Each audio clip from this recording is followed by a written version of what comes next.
देखो, गलत तो नहीं है। हम्म, साइलेज का, अचार का बहुत इंपॉर्टेंट रोल है फार्म्स में। जी। मेस्टाइटिस के शुरुआती लक्षण यही है कि जो अडर है, थनों का जो है सूजना। हम्म, और एक इसका मैं कहूँगी सोमैटिक सेल काउंट जो होता है ना, सोमैटिक सेल काउंट का टेस्ट आपको लास्ट के जो 2 महीने जैसे सुए में रह गए हैं, हाँ जी। उसी टाइम से पहले आप सोमैटिक सेल काउंट का टेस्ट वो करवाओ। जी।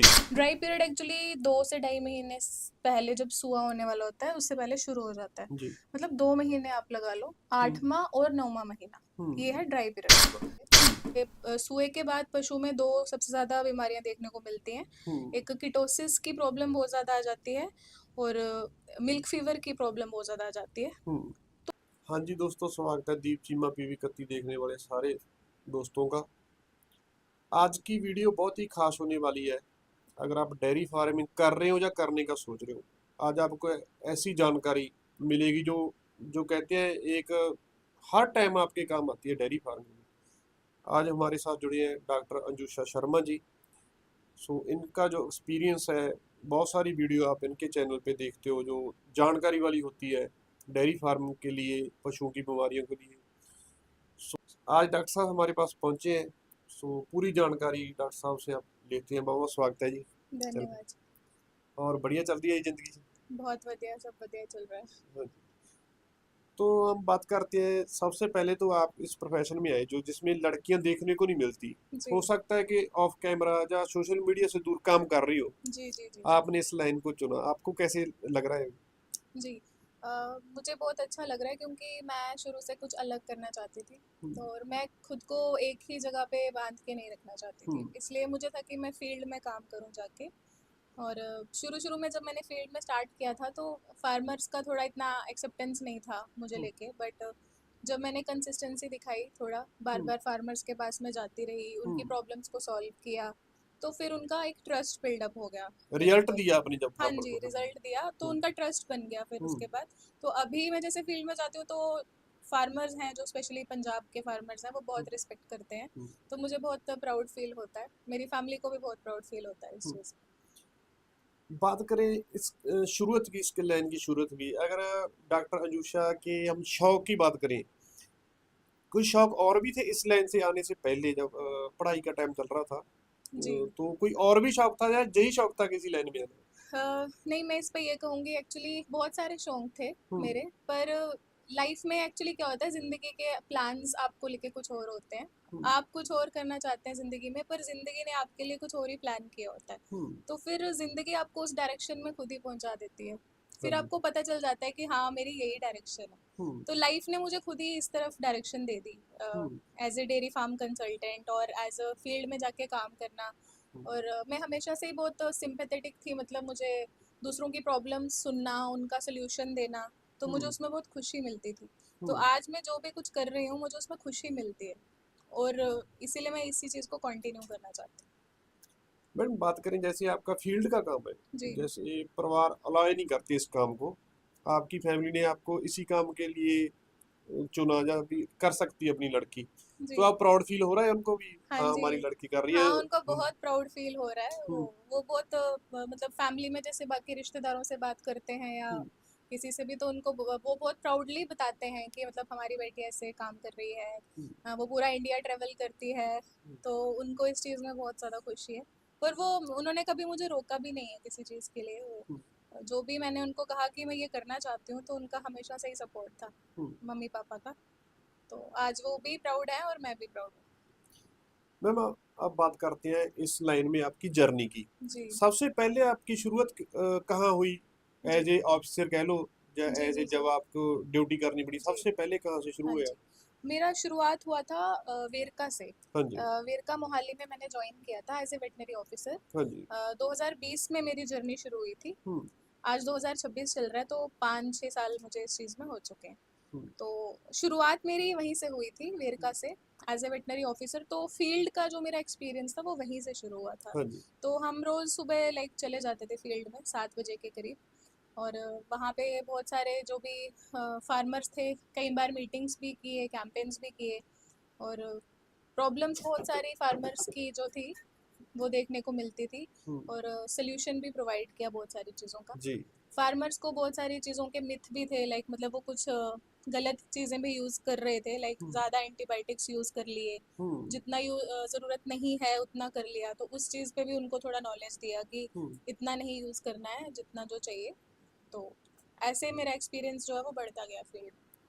जैसे आप एक डॉक्टर हो, जो हमारे पशु में पुरानी बात चल रही थी भी, जो जैसे अब के डॉक्टर हैं, जैसे गुड़ है, गुड़ की बात ही कर ले। जी। अब की लाइन में बहुत सारे डॉक्टर कह देते हैं गुड़ माड़ा है पशुओं को, गुड़ हुँ, बंद है। आपकी हुँ। वीडियो में आपने देखा वो गुड़ शक्कर का प्रयोग करने जी, को कहते जी, हो। जी, हाँ। आप मेडिकल के साथ साथ ये घरेलू उपचार है जो, उन पर भी विश्वास रखते हो? हाँ जी, बिल्कुल घरेलू उपचार बहुत सारे हैं जो बहुत ज़्यादा फ़ायदा करते हैं पशुओं में ख़ास करके। हम्म। और गुड़ को तो हम गलत कह ही नहीं सकते, क्योंकि वो तो एनर्जी का सोर्स है बहुत बड़ा ना। हाँ। जब सुबह होने वाला होता है तो उससे पहले भी गुड़ देना बहुत ज़्यादा ज़रूरी होता है। जैसे हमारे किसानों में एक बात है, गुड़ तो गर्म है, बस नहीं। गुड़ तो गर्म है। हाँ एक जी, बात हाँ। ये चली हुई है, पता नहीं किसने अच्छा। बता दी इनको। जी, जी, जी। हम्म। नहीं, नहीं, उसकी उसकी तासीर गर्म थोड़ी बहुत हो सकती है, लेकिन वो गर्मी नहीं करता है शरीर में कभी भी। और वो हम्म। बहुत ही ज़्यादा काम आने वाली चीज़ है गुड़, ख़ास करके कीटोसिस को रोकने के लिए। हम्म। जैसे सुए के बाद पशु में 2 सबसे ज़्यादा बीमारियाँ देखने को मिलती हैं। हम्म। एक कीटोसिस की प्रॉब्लम बहुत ज़्यादा आ जाती है, और मिल्क फ़ीवर की प्रॉब्लम बहुत ज़्यादा आ जाती है। हम्म। तो इन दोनों ही चीज़ों में गुड़ का बहुत ज़्यादा इम्पोर्टेंट रोल है। हम्म। तो गुड़ तो देना ही देना, वो तो हम उसके लिए ऐसा कुछ नहीं कह सकते कि वो गर्म लगता है पशु को। मैडम, आपका लंबा तजर्बा है, बहुत जी। लंबा तजर्बा है। अगर मैं कोशिश करूं भी, मैं 1-2 घंटे में या एक वीडियो में आपका पूरा तजर्बा ले लूं, नहीं हो सकता। जी, हाँ आज जी। हम बात करेंगे कुछ टॉपिक्स पे, जी, जी, जी। इसके बाद जो अपने किसान कमेंट करेंगे, जैसा वो चाहेंगे जानकारी, हुँ, उससे हुँ। आगे वीडियो हम बना लेंगे। ठीक है। आज हम शुरुआत से बात करते हैं, जैसे छोटे बच्चे को पालना। हुँ, हुँ। छोटे बच्चे की शुरुआती साम संभाल की बात करें तो सबसे पहली लाइन है जो फार्मर की कमाई को मैं मानता हूँ, हुँ। जो उनके बच्चे हैं वो उनकी कमाई है। जी। जब कह लो फार्म की नींव है वो, अगर नींव मजबूत है तो फार्म अच्छा बन सकता है। बिल्कुल। उनकी देखभाल के सबसे पहले क्या क्या है जो हम कर सकते हैं? जी। सबसे पहले तो ये है कि छोटे बच्चों को जो ठंडा पानी है, हम्म। वो नहीं देना चाहिए। हम्म। अगर आप थोड़ा-सा भी ठंडा पानी ज़्यादा दोगे उनको, तो उनका स्टमक जो है, यानी कि उनका पेट जो है, वो पूरा डिस्टर्ब हो जाता है। हम्म। तो मोख की प्रॉब्लम लग जाती है, अफारे की प्रॉब्लम लग जाती है। तो हम्म। ठंडा पानी जो है वो नहीं देना है। और काफ स्टार्टर से आप शुरू कर सकते हैं। हाँ जी। पहले 4-5 दिन तो आपको लाइक कोलेस्ट्रम जो होता है, हम्म। दूध वगैरह वही देना होता है। हाँ जी। उसके बाद जैसे ही 4 से 5 दिन हो गए, फिर आप काफ स्टार्टर शुरू कर सकते हैं, हम्म। और वो ज़रूरी भी है। और उसमें क्या रहता है कि जनरली कभी-कभी जो बछड़े होते हैं वो नहीं भी लेते हैं वो काफ स्टार्टर हाँ को। जी। तो उसमें आपको एक चीज़ तो ध्यान रखने की, हमेशा उसको पानी में ही मिक्स करके देना है। हाँ जी। और पानी का भी जो टेम्परेचर है वो नॉर्मल होना चाहिए बिल्कुल, मतलब ना वो गर्म पानी होना चाहिए ना वो ठंडा पानी होना चाहिए। जैसे कोसा कह देते हो। कोसा, हाँ, कोसे से भी थोड़ा सा कम, हाँ जी। नॉर्मल पानी बिल्कुल। हम्म। तो उसमें मिक्स करके आप दे सकते हो। और जो बफेलो यानी कि जो जो मज के जो हम्म। कटुए होते हैं, हाँ जी। उनका क्या होता है कि वो उनको आप दूध में मिक्स करके दे सकते हो, हम्म। क्योंकि वो पानी में नहीं लेते हैं उस चीज़ को। हाँ जी, बिल्कुल। लेकिन जो गाय के बछड़े होते हैं उनको आप दे सकते हो पानी में पानी मिक्स। में ही देना चाहिए। हाँ जी, देना पानी में ही चाहिए। फिर तो हमारे फार्मर बहुत गलती कर रहे हैं, हमें तो लगता है भी जैसे छोटे कटरू हैं, थोड़ा सा पानी गर्म हुआ या थोड़ा टाइम हो गया, पानी को इसको बदलो, ठंडा पानी दे दो, ठंडा, तो फिर वो गलत कर रहे हैं। ठंडा पानी नहीं देना चाहिए, जो ज़्यादा तेज़ ठंडा पानी है वो नहीं हम्म। देना चाहिए। उससे स्टोमक जो उनका पेट है वो ख़राब, वो एक तो ग्रो नहीं करता अच्छे से, हम्म। क्योंकि शुरुआती दौर में पहले 2-3 महीने में तो अगर उस टाइम पे पेट ग्रो कर रहा है हम्म। अच्छे से, तो उसी टाइम पे सबसे ज़्यादा डेवलपमेंट होती है ह्यूमन की। जी। तो अगर आप तभी वो चीज़ें कर रहे हो तो वो फिर वहीं से उसकी ग्रोथ डेवलपमेंट जो है वो कम होना शुरू हो जाएगी। जी। फिर आगे जाके उसमें फिर एसिडोसिस की प्रॉब्लम आएगी, हम्म। यानी कि पेट का जो तेजाबीपन होता है हाँ जी। उसकी प्रॉब्लम आएगी, सारा की प्रॉब्लम आएगी, हम्म। र्यूमिनल एसिडोसिस की। हम्म। तो ये सब चीज़ें कंट्रोल करने के लिए आपको पानी जो है, पानी तो ठंडा उनको नहीं देना चाहिए, बिल्कुल बिल्कुल। नॉर्मल पानी देना चाहिए। एक उसके बाद बीमारी आती है छोटे बच्चों को, जैसे जून चीचड़ है, हम्म। उनका बुखार आ जाता है। जी, उसके लिए फिर क्या जी, जी, जी। समाधान अगर हो जाए? पहले हाँ तो जी। देखो किसान को चाहिए, होनी ही नहीं चाहिए, पर हम्म। बहुत सारे केसों में मैंने ये कटड़े बछड़े छोटे मरते देखे हैं। जी, जी, जी। जब उसकी प्रॉब्लम ज्यादा आ जाती है, तो फिर उसके लिए क्या समाधान है? उसके लिए यही है कि जब 3 महीने का हो गया है बछड़ा, तो डीवर्मिंग सबसे ज़्यादा इम्पोर्टेंट है पहले। डीवर्मिंग कई बार मैंने देखा है कि किसान जो है वो लेट कर देते हैं। जो हम्म। कीड़ों की दवाई देनी है, हाँ डीवर्मिंग जी। करनी है, वो लेट कर देते हैं। लेट करने की वजह से कीड़े पेड़ में बनना शुरू हो जाते हैं। हम्म। उस वजह से उनकी ग्रोथ रुक जाती है, छोटे बच्चों की। उनको कोई नेचुरल चीज़ देते हैं, उससे भी डिवर्मिंग हो जाती है। जैसे कि हम्म। मैंने बताया कि जो पपीते के बीज होते हैं, हाँ जी। उनको थोड़ा सा ऐसे हल्का सा भून के अगर हम्म। आप वो दे देते हो शुरुआती दिनों में, जी। तो उससे अगर कीड़े बन भी रहे हैं पेट में तो वो कंट्रोल हो जाते हैं। एक हफ्ते के बाद कह लो। हाँ जी, हाँ जी, वो हम्म। कंट्रोल हो जाते हैं। हम्म। और दूसरी चीज़ ये है कि फार्म में टिक्स का कंट्रोल बहुत ही ज़्यादा ज़रूरी है। जी। टिक्स तो मतलब जो फार्म में जो 3-4 मेन चीज़ें हैं उनमें हम्म। से एक पॉइंट ये भी है कि टिक को कंट्रोल हमेशा करके रखना है। जी। क्योंकि जो एक फीमेल टिक होती है वो हर मतलब एक दिन में वो 3000 तक अंडे जो है वो दे देती है। जी। तो अगर हम कंट्रोल नहीं करेंगे, अगर एक हफ्ता भी कंट्रोल नहीं हुआ टिक, तो हम्म। आप खुद अंदाज़ा लगाओ कि फार्म में कितना टिक का लेवल हो जाएगा। और हम्म। टिक्स का क्या होता है कि टिक्स का कंट्रोल सिर्फ डीवर्मिंग और दवाइयाँ दे के नहीं करना चाहिए। जी। उसके अलावा आपको फार्म में वो चीज़ें यूज़ करनी चाहिए जिससे फार्म में ही टिक ना रहे।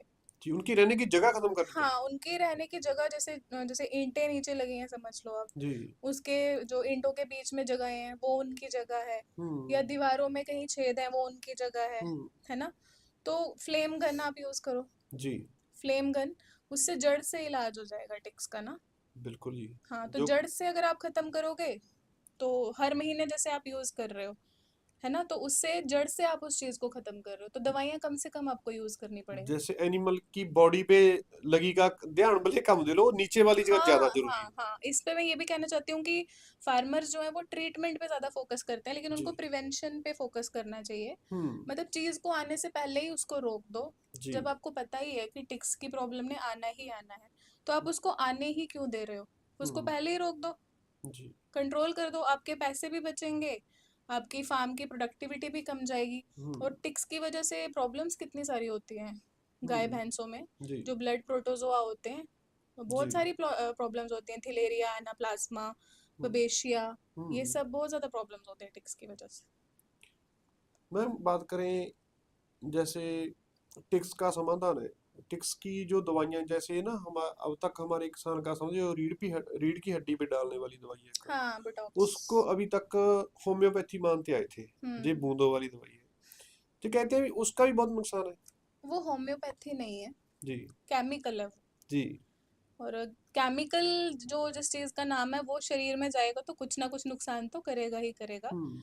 पर उतना नहीं करेगा जितना टिक्स कर देंगी। तो हाँ हाँ, जी। वो कंट्रोल ज़रूर करता है, वो बोटॉक्स जिसकी आप बात कर रहे हैं, जी। बोटॉक्स, हाँ जी। वो कंट्रोल करता है। हाँ, वो हम यूज़ कर भी सकते हैं, क्योंकि हम्म। अगर ज़्यादा प्रॉब्लम हो गई है टिक्स की तो वो यूज़ करना भी पड़ेगा आपको। वैसे वहां तक पहुंचने ही ना दे। हाँ, पर मैं यही कह रही हूँ फिर से कि वहाँ पे पहुँचे ही क्यों हम, अगर फार्मर को पता ही है पहले हम्म। टिक्स ने तो आना ही आना, आप पहले ही कंट्रोल कर लो उनको, हम्म। तो पशु उससे ज़्यादा स्वस्थ रहेगा ना। मैम अब सीजन चल रहा है, हम्म। ड्राई पीरियड का चल रहा हाँ जी, हाँ। है, ड्राई पीरियड चल रहा है, ड्राई हम्म। पीरियड में कौन कौन सी सावधानियां है या समाधान है, हम्म। कैसे उसकी देखभाल हम ड्राई का की कर सकते हैं? जी, जी।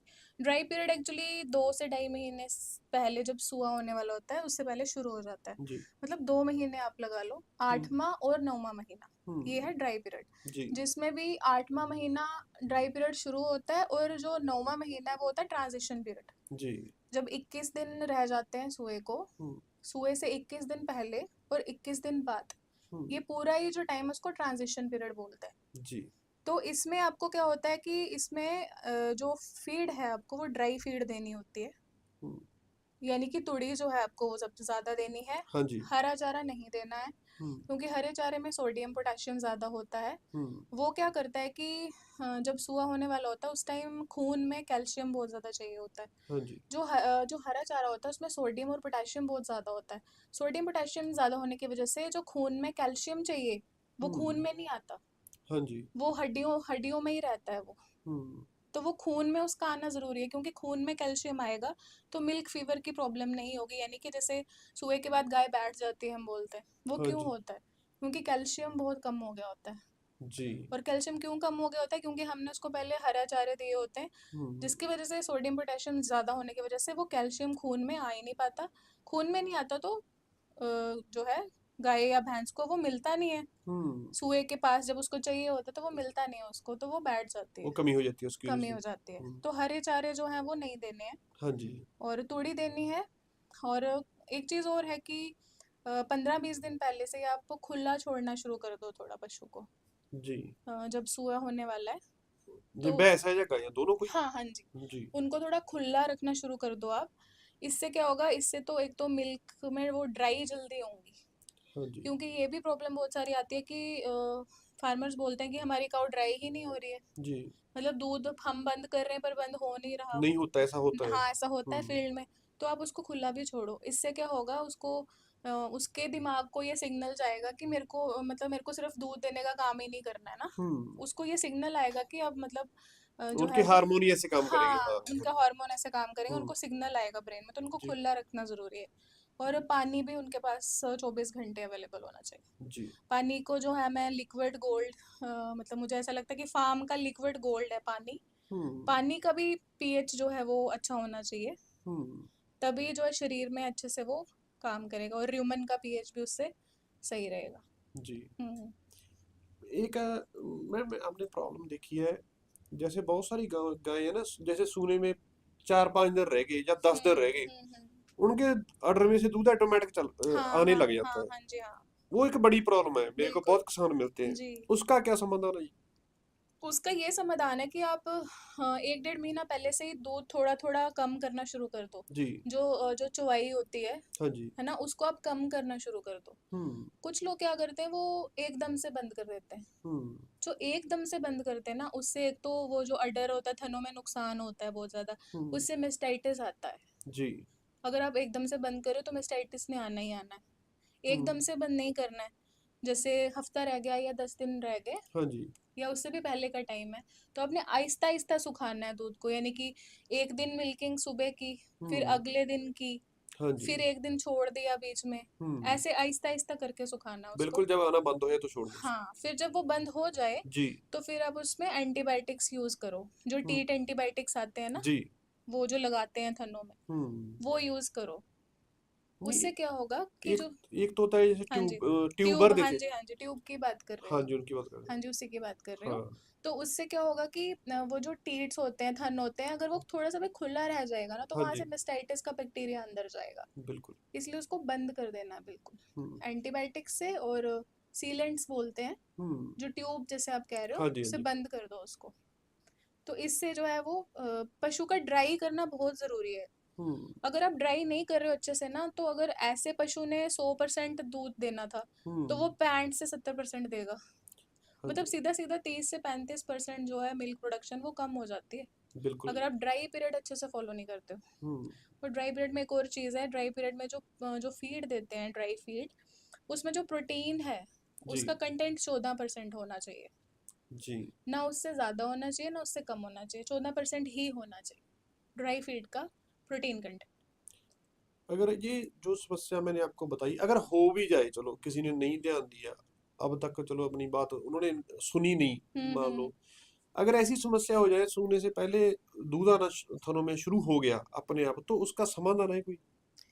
अ, उसका समाधान है, पर यही चीज़ है कि फिर आपको पहले से ही उसका कंट्रोल जो है वो करना था ना। हाँ। फिर वो उस टाइम फिर मेस्टाइटिस के प्रॉब्लम ज़्यादा हो जाती है।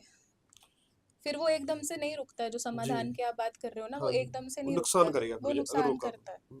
फिर आप कुछ भी दवाइयाँ यूज़ करके उसको बिल्कुल रोक तो सकते ही हो आप, लेकिन वो बहुत नुकसान करेगा। जी। इसीलिए आपको ड्राई पीरियड जब 2 महीने रह गए हैं सुए में, आपको तब से ही बहुत ज़्यादा ध्यान जो है वो शुरू कर देना समाधान है। उसी में है। उसी में है समाधान। जी। मैम, आप तो ट्रैवल करते हो, फार्मों में विजिट जी करते हो, आपने देखा होगा सबसे बड़ा दुश्मन फार्मों का मस्टैट्स है। बिल्कुल। मस्टैट्स देखो, एकदम तो आता नहीं है, अभी आज ही हम्म आ गया। हम्म इसके कोई शुरुआती लक्षण मस्टैट्स के क्या है? हम्म मेस्टाइटिस के शुरुआती लक्षण यही हैं कि जो अडर है, थनों का जो है सूजना, हम्म। और एक इसका मैं कहूँगी सोमैटिक सेल काउंट जो होता है ना, सोमैटिक सेल काउंट का टेस्ट आपको लास्ट के जो 2 महीने जैसे सुए में रह गए हैं, हाँ जी। उसी टाइम से पहले आप सोमैटिक सेल काउंट का टेस्ट वो करवाओ। जी। अगर तो वो 5 लाख क्रॉस किया हुआ है, हम्म। सेल का काउंट 5 लाख से ज़्यादा है, हाँ जी। उस टाइम क्या होता है कि बाहर से साइन नहीं आया होता, जैसे आप जी। पूछ रहे हैं ना कि साइंस क्या मतलब हाँ दिखेगा जी, क्या हमें। बिल्कुल जी, हाँ जी। तो उसमें ना आप शुरू वो टेस्ट करवा दो। वो टेस्ट ब्लड का है या दूध का है? नहीं नहीं, वो दूध का है। दूध का हाँ टेस्ट है, जी। हाँ जी। जो सोमैटिक सेल्स होंगे वो हमेशा दूध में ही बढ़ेंगे, वो खून में नहीं आते जी, कभी भी। तो वो आपको करवाना है टेस्ट। अगर वो 5 लाख से क्रॉस किया हुआ है काउंट सेल का, हाँ जी, तो आप समझ जाओ कि अंदर मेस्टाइटिस बन रहा है, शुरुआत होगी। शुरुआत हो चुकी है। हुँ, लेकिन आपको बाहर से बाद में दिखेगी वो, हाँ जी, वही तो पर बात है। हाँ, पर वो अंदर से शुरू हो गया होगा। तो हुँ, समाधान यही है कि आप उसका टेस्ट करवाओ। जी। और अगर वो शुरू हो चुका है तो आप पहले से ही, जब वो सब क्लिनिकल स्टेज में है अपनी, हुँ, मेस्टाइटिस की 2 स्टेज होती है, एक सब क्लिनिकल होती है, एक क्लिनिकल होती है। जी। अगर आप सब क्लिनिकल में ही उसको रोक दे रहे हो तो फिर हुँ, नुकसान नहीं होगा। जी। लेकिन वो तभी होगा जब आपने पहले ही टेस्ट करवा लिया होगा और सोमैटिक सेल काउंट जो है वो देख लिया होगा कि वो कितना है। हाँ, जैसे जैसे हमारे हम्म। तो बना या तो छिद्दी आ गई थन में, हाँ या कुछ या हाँ। सूजन आ गई। जी जी जी। उस तो स्टेज बहुत बढ़ चुकी होती है वो उस तो टाइम। प्रॉपर स्टेज होती है मेस्टाइटिस की, वो तो हुँ, क्लिनिकल स्टेज है। जी, उससे पहले ध्यान देना उससे ज़रूरी पहले ही ध्यान देना है, है। हुँ, ताकि वहां तक पहुंचे ही ना। जी, हाँ, वही मैं फिर से बोल रही हूँ कि प्रिवेंशन जो है वो ज़्यादा ज़रूरी है जी। Then treatment. पहले हुँ, से ही चीज़ों को प्रिवेंट कर लो, कंट्रोल कर लो, हुँ, ताकि वो चीज़ आए ही ना। जी। हाँ तो जैसे एक जी मक्का का अचार है, मक्की का जी। अचार बहुत अब सीजन भी चल रहा है। हाँ जी हाँ। कहीं न कहीं इससे बात जुड़ी है फार्मों से, हम्म। इससे मस्टैट्स आता है। हम्म। कि जुड़ी है बात, आप तो इस क्षेत्र में हाँ इसकी जी खोज हाँ, कर रहे हो। जुड़ी है, बिल्कुल जुड़ी है, हुँ, क्योंकि जो अचार है यानी कि साइलेज है जो, हाँ जी, वो अच्छे से बन नहीं, बहुत सारे केसेस में वो अच्छे से बना ही नहीं होता। पहली बात तो ये है, जी। उसमें कहीं ना कहीं मॉइस्चर रह गया होता है। हुँ, थोड़ा सा भी गीलापन या मॉइस्चर अगर उसमें है तो हुँ, उसमें एफ्लाटॉक्सिन बनेगा। जी।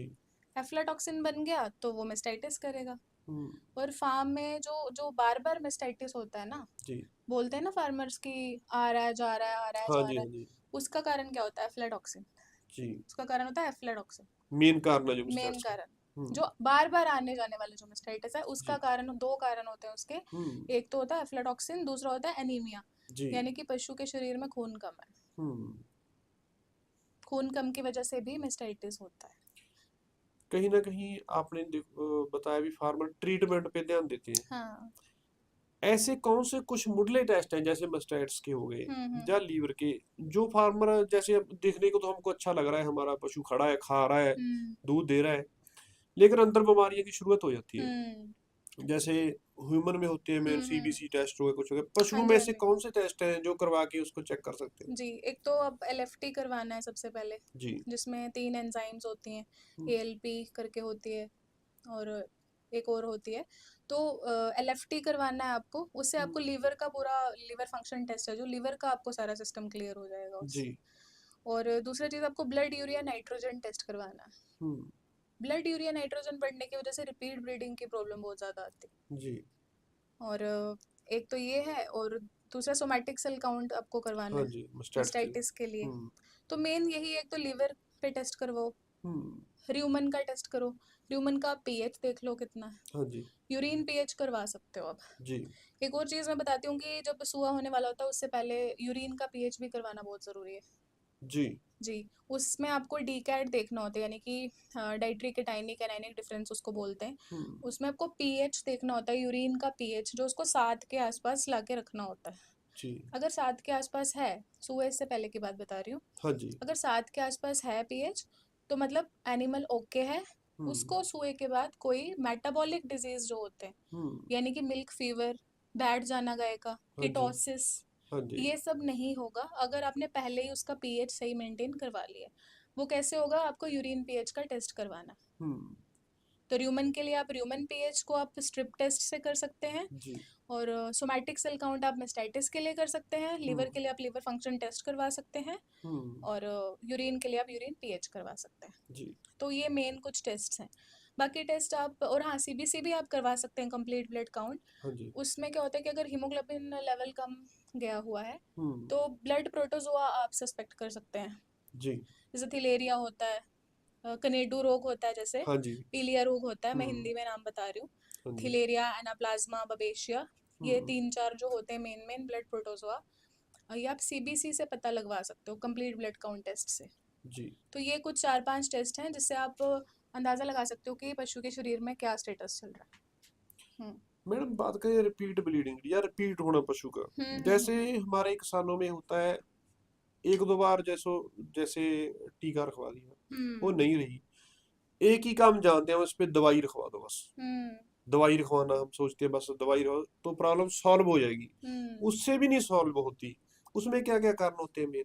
रिपीट ब्रीडिंग में देखो सबसे पहला कारण है न्यूट्रिशनल कारण, हम्म। यानी कि जो आप उसको खिला पिला रहे हो ना, हम्म। वो जो दे रहे हो वो मतलब जो ज़रूरी तत्व उसको चाहिए कंसीव करने के लिए, वो जी। उसके शरीर में नहीं है। हम्म। वो मिनरल्स दिए बिना आप उसको दवाई रखवा रहे हो, तो वो हम्म। कैसे कंसीव करेगी? बिल्कुल जी। नहीं कह करेगी। सकते हैं अंदर से तैयार नहीं है वो। तैयार ही नहीं है वो, हम्म। कैसे कंसीव करेगी? नहीं करेगी। हम्म। है ना? तो सेलिनियम जैसे होता है, हाँ जी। सेलिनियम होता है फर्टिलिटी मिनरल, हम्म। यानी कि कंसीव कराने के लिए जो सबसे इम्पोर्टेंट मिनरल होता है वो होता है सेलिनियम।